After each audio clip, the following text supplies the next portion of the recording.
The war in West Asia continues to rage on despite US President Donald Trump suspending strikes on Iranian power plants and energy infrastructure for 5 days.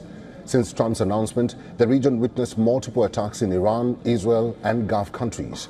The first to be targeted was Bahrain. Just hours after Trump's announcement, the country was rocked by several powerful explosions with air raid sirens sounding across the capital.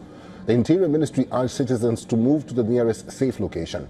The Israeli military then announced it was conducting strikes on Tehran. It claimed it hit a site belonging to IRGC, which was used for directing battalions of the Basij paramilitary force. Iran's Red Crescent Society released a video highlighting the scale of the destruction and rescue operations. Iran retaliated, sending a barrage of missiles towards northern Israel, with air defense systems intercepting them. A loud blast also rang out over Jerusalem as the Israeli military sent search and rescue teams to a damaged building following 2 rounds of Iranian missile fire.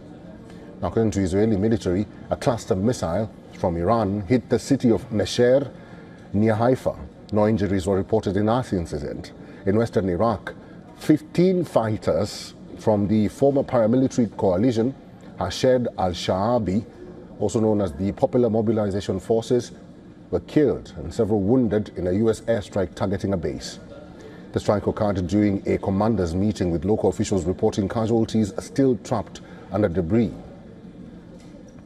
Kuwait's Ministry of Electricity said 7 power transmission lines went out of service early on Tuesday after shrapnel from air defense interceptions caused damage, leading to partial outages in several areas.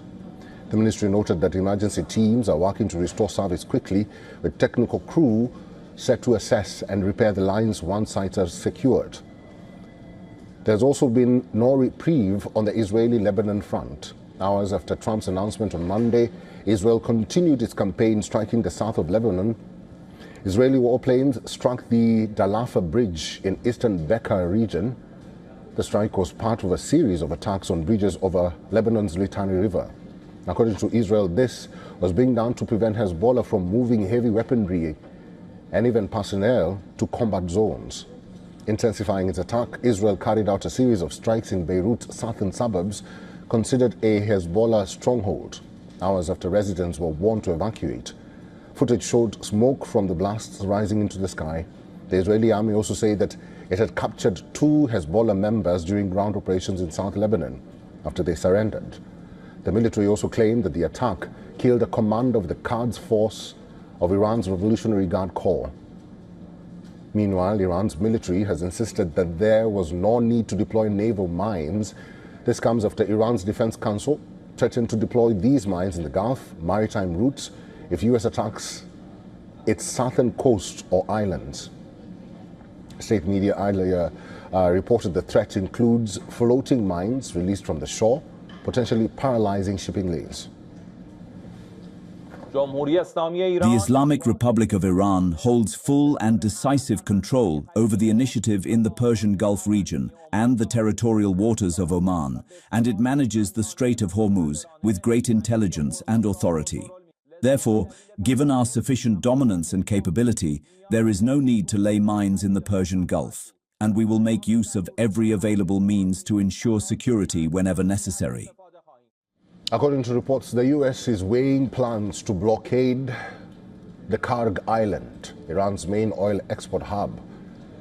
This is to ensure and to pressure Iran into reopening the Strait of Hormuz.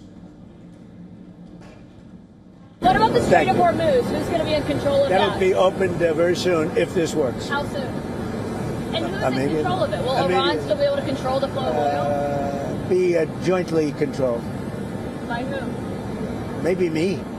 Maybe me. You want the United States to be in Me control and the Ayatollah, whoever the Ayatollah is, whoever the next Ayatollah.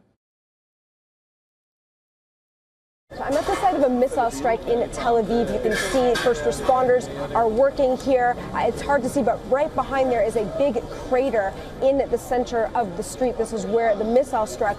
And you can see that these apartment buildings there have been largely damaged. The facade has been blown off. There are shards of glass along the ground here. Now, responders say that so far no one has been killed, and they are still searching for people who are injured. They said that a missile struck there, it got through Israel's defense systems, and this is one of several missiles that have gotten through Israel's defense systems in many days. Now, this comes as President Trump made signs that the war could be winding down, saying that he claims that there have been productive talks between his government and the Iranians, although this is something the Iranians say holds no water.